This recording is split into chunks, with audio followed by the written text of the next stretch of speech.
Deus. Queridos, querem receber a paz do Senhor Jesus? Amém? Amém. Evangelho de Lucas, capítulo 15, versículo 18. Lucas, capítulo 15, versículo 18. Eu vou passar para vocês mais uma vez. Creio que Deus tem algo para falar conosco nesse lugar. Amém? Glória a Deus. Lucas capítulo 15, pastor Diego, Deus te abençoe. É uma vida que Deus nos deu. Qual é o nome da tua esposa mesmo? Pastora Juliana, Deus te abençoe. Para argumentar minha falha, então, para que dê um branco aqui, né? Que Deus abençoe a pastora Juliana poderosamente, todos os irmãos. Quando a pastora Dave começou a falar desse testemunho aqui, pastor, meu coração ardeu quando a senhora falou o nome do Henrique, da Luana. Deus é bom demais. Maravilhado por Jesus, irmãos. Deus, Ele tem nos feito uma fonte, por onde passa, graças a Deus, tem jorrado. Amém? Nessa noite nós vamos operar milagres aqui nesse lugar. Glória a Deus. Todos encontraram? Se não encontraram, olha para cá, porque o negócio aqui está mais chique. Vamos lá. Lucas capítulo 15, versículo 18. Levantar-me e irei ter com meu pai. E dir-lhe-ei, Pai, pequei contra o céu e perante ti. Versículo 24, por gentileza. Porque este meu filho estava morto e reviveu, tinha-se perdido e foi achado, e começaram a alegrar-se. Curva a sua cabeça, por gentileza. Cadê o tecladista? Josué, vem me ajudar, irmão. Depois do culto eu vou te dar um beijo, e o Johnny Mac não vai ficar com o senhor. Glória a Deus. Me ajuda aí em nome de Jesus. Eu não sabia que era esse talento, nós só está numa igreja, na produção. Deixa Jesus te usar. Curva a sua cabeça, por gentileza. O Senhor está aqui, amém? O Senhor está aqui. Comece a falar com Jesus. É um minutinho já, comece a pregar. Espírito Santo. Espírito Santo de Deus. Para te alabar a sua. Espírito Santo. Deus, o Senhor sabe a necessidade dessa geração. O Senhor sabe, Deus, o motivo que nos trouxe aqui esta noite. Deus, nós não viemos mais um ponto de encontro, nós não viemos em mais um culto setorial de jovens. Senhor, mas esta noite eu creio que o Senhor tem algo novo para apresentar a essa juventude. Senhor Deus, encontra os corações que aqui abertos estão, e que essa noite, ó Pai, não seja mais uma noite comum na nossa vida de sábado. Senhor, nós poderíamos estar em qualquer outro lugar, menos aqui, mas nós escolhemos a melhor parte, ó Deus. Nós escolhemos a melhor parte, aqui estamos, ó Pai. Fale conosco, ó Deus, nesta noite, em nome de Jesus. Hoje começa o melhor mês da sua vida, amém? Amém? Amém? Amém? E a verdade de Deus está em nosso meio, e é ela que prevalece. Glória a Deus. Glória a Deus. A minha esposa também está comigo, nossa filha. Costumo dizer que Deus resolveu dar dois presentes para ela. Um foi eu, é óbvio. E o segundo foi a nossa filha. Às vezes eu fui ministrar em uma conferência de jovens, eu inventei de falar, pastor Diego, a mulher que tem a honra de ter algum marido. Deus é muita bênção para ela, não é verdade?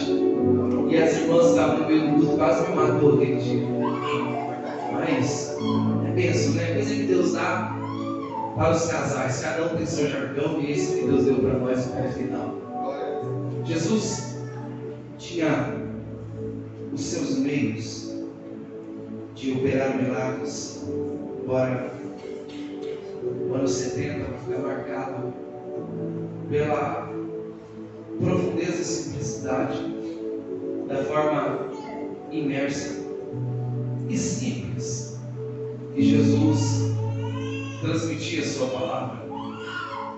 O Senhor começa dentro do seu estágio ministerial a transmitir sobre aquela igreja as suas verdades, que embora faça com que os discípulos que acompanham começaram a ver as direções que o próprio Deus entregava ao seu Filho Jesus nessa terra. Eu já disse que o Senhor, quando chama os seus, o Senhor começa apresentando para eles uma obra que ela tem início de uma construção. Essa construção ela tem uma base cujo o principal fator e propósito é a oração. Os discípulos ficaram tão maravilhados com a forma expressiva, a forma sobrenatural, as experiências que eles viveram ao lado, estão vivendo ao lado de Cristo, que eles perguntaram e pediram ao Senhor Jesus uma direção. É por isso que nessa direção os discípulos chegam no Senhor e dizem: Pai, ensina-nos a orar. Jesus apresenta a eles a base do propósito tão fundo que Jesus abre uma direção a eles, um alinhamento, dizendo: Pai nosso que está nos céus, santificado seja o teu nome. A boa e perfeita vontade que Cristo apresenta aos seus discípulos é diante de um Deus movido em compaixão, cujo principal propósito é paternidade. Um Deus que é Pai, e dentro dessa oração ele usa a expressão nosso. Ele não usa a expressão Pai meu que estás nos céus. Ele usa a expressão Pai nosso. Porém, embora não pareça, mas a nossa geração se tornou uma geração movida pelo egoísmo interno e externo. O Lucas estando bem, isto basta. O pastor Diego estando bem, ponto final. Só que no reino de Deus, o propósito é fazer com que todos que estão ligados nesse propósito sobrenatural e imersos nele, é se ligar com a base, cujo o principal segredo para crescer dentro do seu propósito é a oração. É por isso que em suas expressões diretas Jesus disse de uma forma de um exemplo, dizendo: qual filho que pede ao pai um pedaço de pão, o pai certamente não dará uma pedra, o pai dará pão, porque é pai. E é dentro desses conceitos que nós precisamos quebrar o nosso egoísmo interno e saber que aquilo que Cristo tem não é só para o Lucas aqui essa noite, mas é para todos nós. É para todos nós. Será que você pode levantar com as mãos? Nós estamos inseridos em um novo tempo e os milagres irão nos alcançar em nome de Jesus. E qual é a evidência disso? Ele operou ontem, está operando hoje, agora, e certamente irá operar amanhã. Vai operar amanhã. Ele está em nosso meio. Os discípulos então se ligaram com esta base que é a oração. Irmãos, os três estágios desse ciclo movido por 6 semestres na base do ministério de Cristo me chama a atenção, porque entre o primeiro e o segundo semestre Jesus apresenta eles a oração. Só que no segundo, no terceiro e quarto semestre, eles viram tantos milagres acontecerem através de Cristo que eles se alegraram, se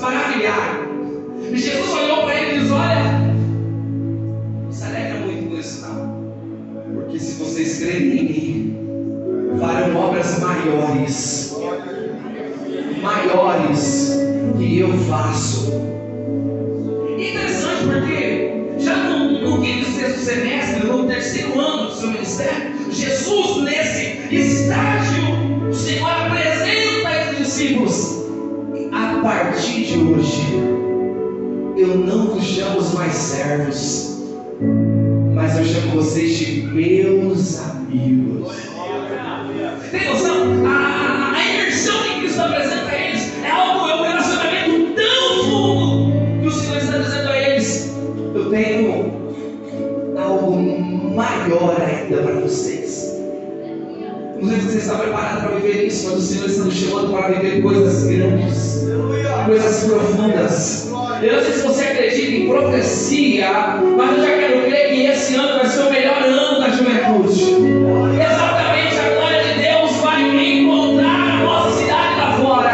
Pastor Aleio, eu acredito que dentro desse setor, dentro da liderança de Campo Grande, Deus vai levantar uma geração com fome e sedenta de Cristo, e serão chamados amigos, amigos, amigos do Senhor. Será que tem algum amigo dele aqui essa noite?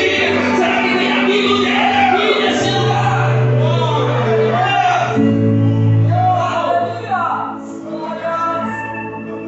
As direções que Cristo nos apresenta são profundas, a fim dos escribas e fariseus começarem a arquitetar projetos para derrubar completamente os seus argumentos. Os escribas são aquilo que a teologia adulta chama de nômicos, doutores da lei, homens que tinham suas opiniões formadas, embora se envolviam com a profundidade da lei da época.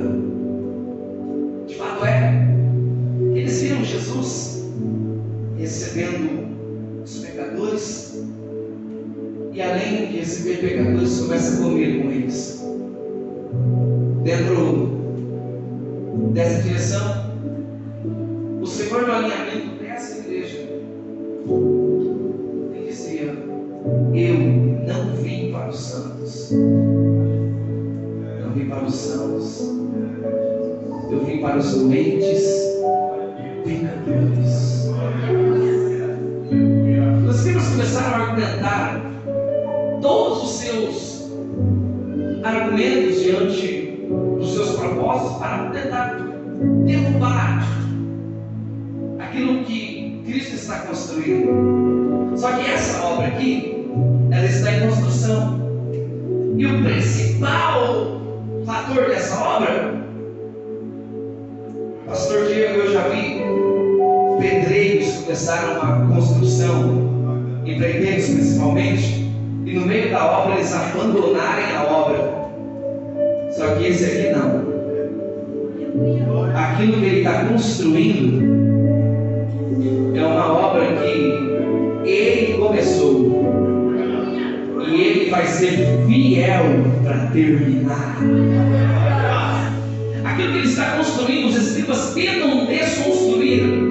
Só que Jesus abre entre algumas parábolas, e a teologia vai me dizer que ele pregou aproximadamente entre 40 e 42 parábolas. Eu acho interessante porque ele começa a construir acerca de um pastor de ovelhas que tem 100 ovelhas. Ele percebe que uma das ovelhas se perdeu. O pastor então prende as 99 no aprisco e vai em busca da ovelha que se perdeu. Detalhe, ela se perdeu da direção do seu caminho, ela não sabe o caminho de volta. O pastor então ele tem que ir atrás dela. Quando ele encontra a ovelha que se perdeu no meio do caminho, ele volta para o aprisco onde estavam as suas ovelhas, cheio de alegria. Ele começa a regozijar no Senhor acerca da ovelha que tinha se perdido, porém ele o encontrou. E a conclusão disso é que está diante de um arrependimento. se achegue após encontrar aquilo que estava perdido. Sabe, nós não queremos reconhecer as nossas perdas. Eu estava pregando esses dias no interior, eu estou dentro do meu carro, estou indo, e no meio do caminho eu me perdi. A minha esposa disse para mim: meu amor, você está, a princípio, você está perdido? Eu falei: não, jamais. Nós não queremos reconhecer que estamos perdidos no meio do caminho, porque para o nosso achismo, se perder no meio do caminho é feio. E homem tem muito isso, na verdade, nós temos muito isso. Nós não gostamos de reconhecer as nossas perdas, porque nós, seres humanos, somos programados geneticamente para ganhar. Nós não queremos reconhecer que já perdemos. Só que pior que perder é não reconhecer que se perdeu. Não é feio se perder no meio do caminho. O que é feio é permanecer perdido no meio do caminho. O pastor então ele volta para a sua ovelha perdida e faz redimir. É que Jesus conta uma parábola para os fariseus e publicanos, uma parábola só, porém com 3 mensagens diferentes. Na segunda expressão, a Bíblia relata que uma mulher trabalha 10 dias. Cada dia dentro do judaísmo vale uma moeda. Após o dia de trabalho, era suor. Para ela tinha grande valia, ela guardou 10 dracmas. Porém, quando foi conferir, uma das moedas havia se perdido dentro de casa. Sabe o que me admira? É que a candeia não acende. Ela vai ter que varrer a casa até encontrar com diligência. A primeira expressão é uma ovelha que se perde no caminho. A segunda expressão é algo que se perde dentro da casa. Eu vim pregar aqui, já quero ser direto para 3 grupos, 3 pessoas. A primeira, alguém que se perdeu no meio do caminho. E sabe o que o pastor está dizendo? Eu estou indo atrás. Eu estou indo atrás. Eu estava pregando em São Paulo dias atrás o testemunho de um irmão que foi se desviar, e nem para desviar o infeliz prestou. Ele entrou dentro de um baile funk, e quando ele entrou dentro do baile funk, o porteiro da festa era o próprio pastor dele. Ele deu uma palavra: filho, vai para casa, aqui não é o seu lugar. E sabe o que é interessante isso aqui? É que dentro desse propósito, essa mulher toma uma vassoura, porque ele disse que ela varreu toda a casa e foi procurar com diligência até encontrar a dracma perdida. Sabe o que o Espírito Santo de Deus está nos convidando aqui hoje?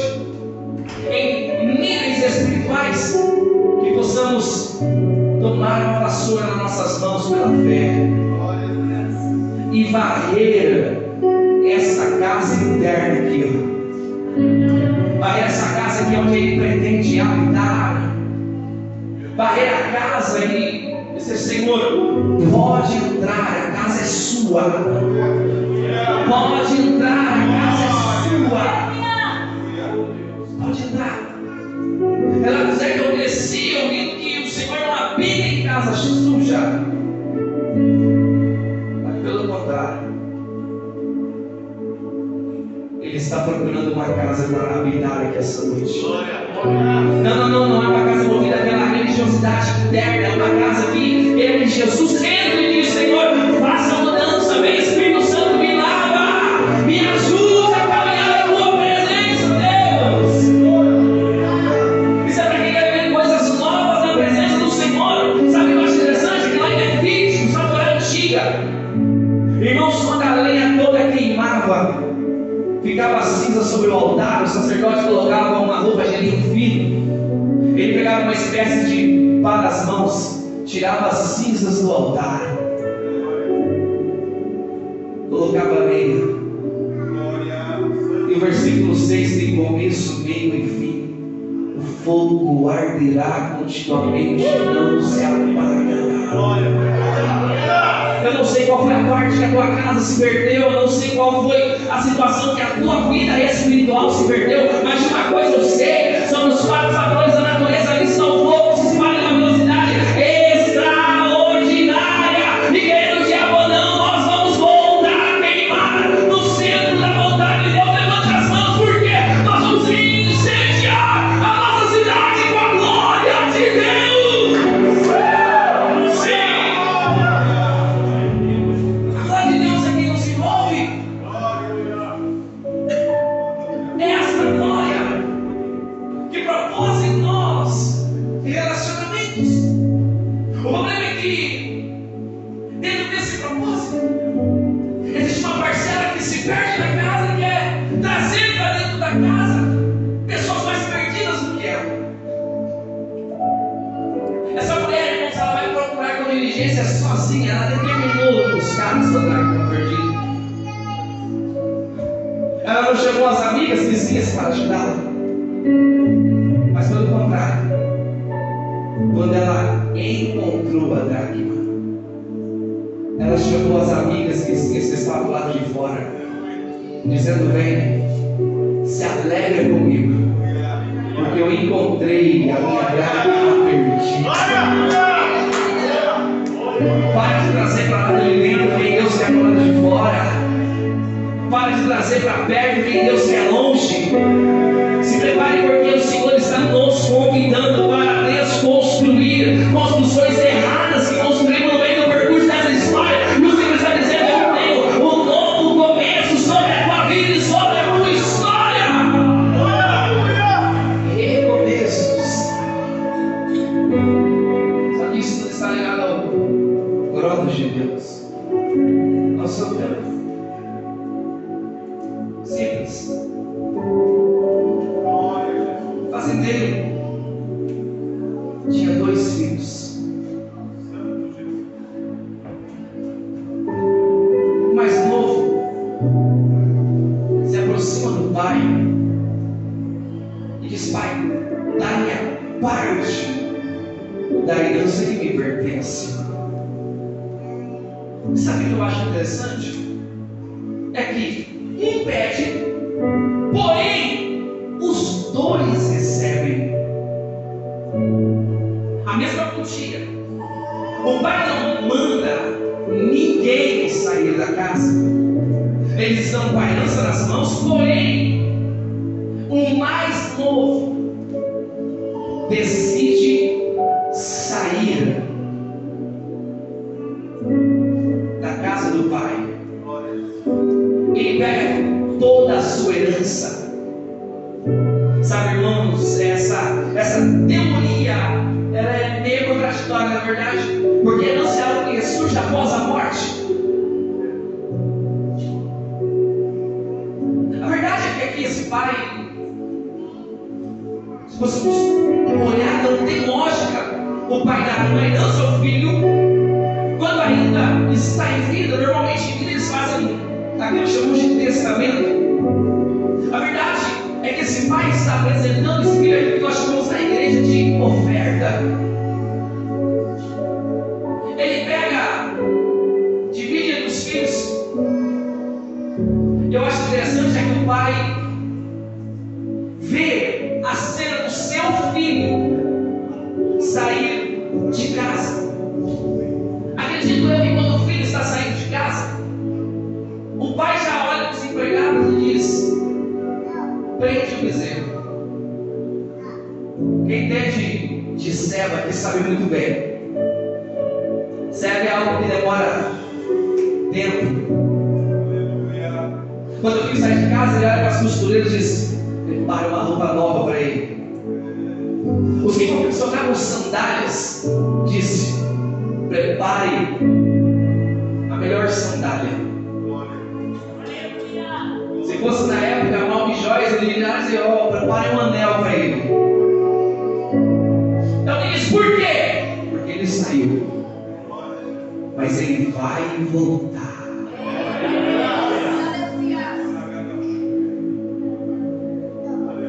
O filho sai pelo mundo afora e começa a desperdiçar toda a parte da sua herança.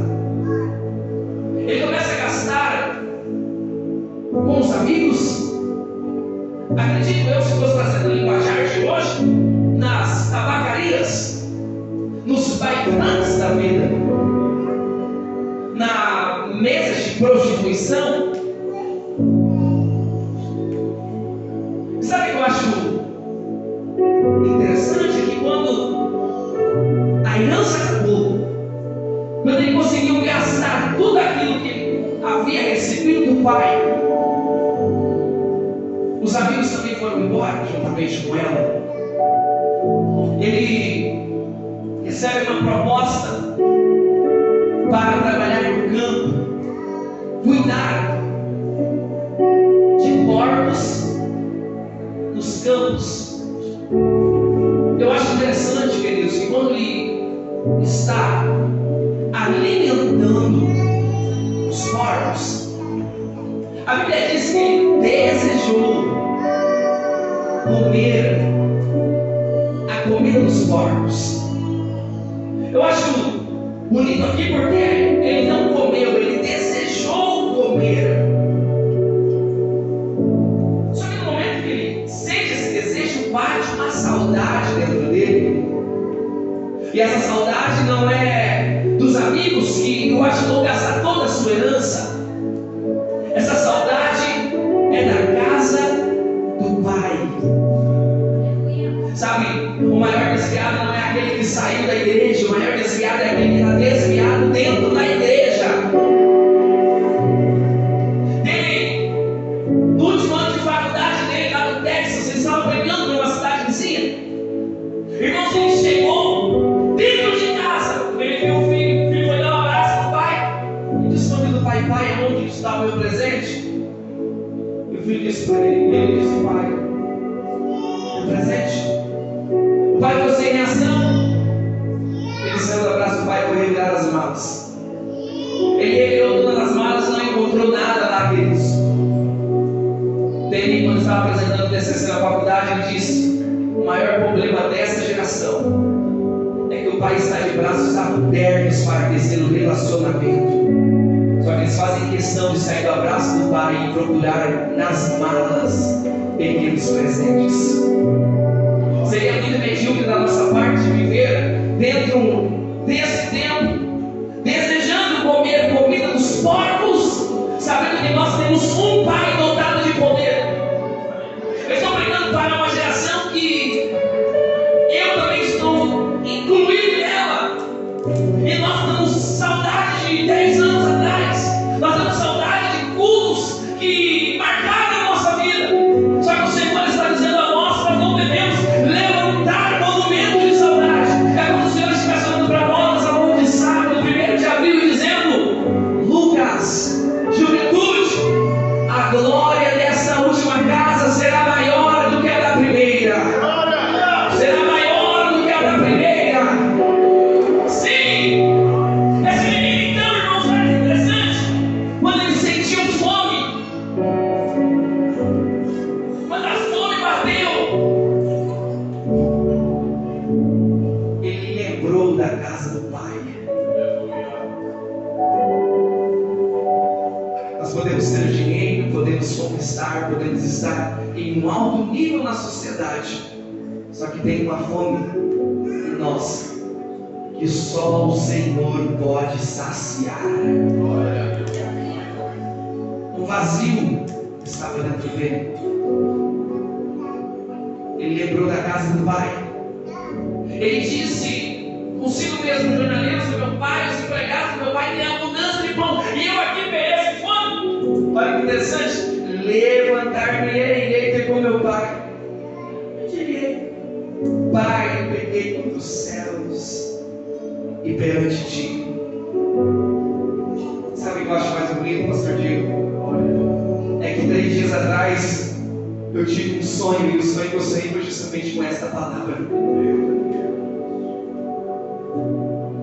Essa mensagem nessa noite para filhos que precisam voltar para a casa do pai, homens e mulheres que estão com fome, que estão sedentos de Deus. Oséias estava certo disso, dizer: chegará um tempo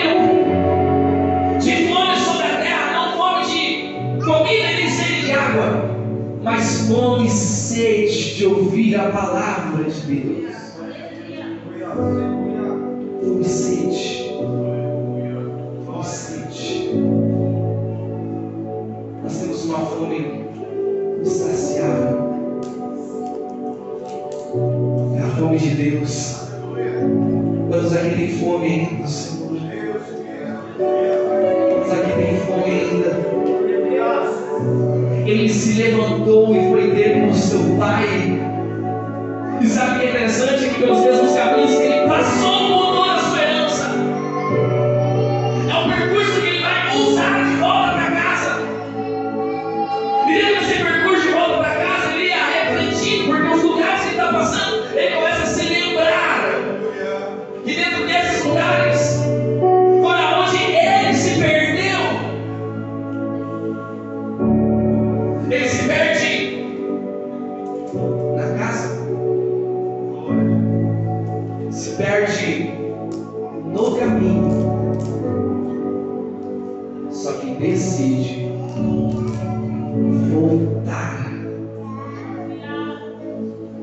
Irmãos, o pai já estava esperando. Sabe o que eu acho interessante? Porque quando ele chega na casa do pai, ele diz: Pai, peguei outros céus e perante ti. Já não sou digno de ser chamado teu filho. Mas olha que o pai diz, irmãos, aos servos: trazei depressa o melhor vestido. Vestiu-lhe, pondo-lhe um anel nas mãos e alpargas nos pés.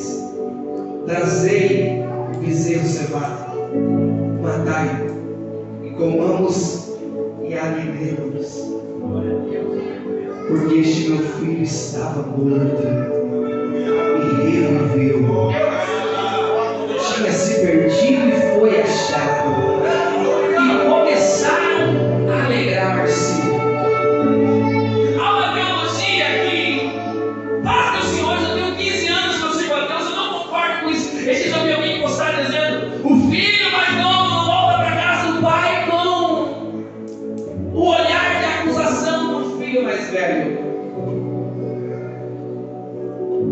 Verdade é que o filho que está decidido a voltar, ele tem um foco. E ele está pouco se lixando para o filho mais velho. Paulo já dizia: prossigo para o alvo, e o alvo é Cristo. Feio não é voltar para a casa do pai, feio é permanecer fora de casa. O pai está dizendo para alguém que essa noite é tempo de voltar para o centro da minha vontade. Esse jovem decidiu voltar. Eu encerro minha participação dizendo que um jovem perguntou a um rabino: qual o melhor dia para aceitar a Jesus?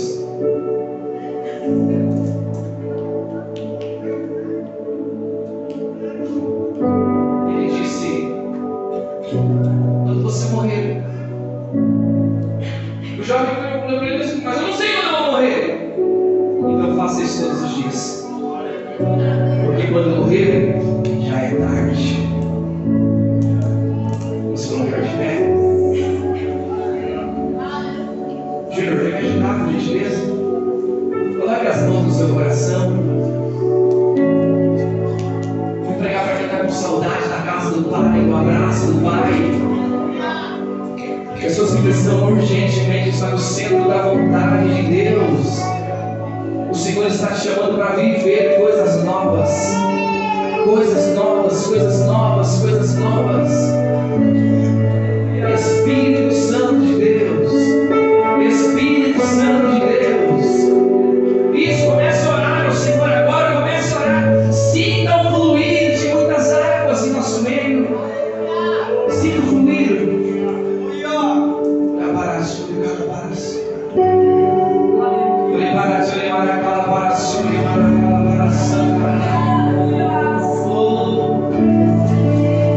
Espírito Santo, Espírito Santo, a porcentagem dos jovens que vão para uma faculdade se despiram lá vai começar a cair, porque as universidades serão se abrir aqui dentro dessa igreja. Tem jovens firmados na palavra do Senhor.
vezes ser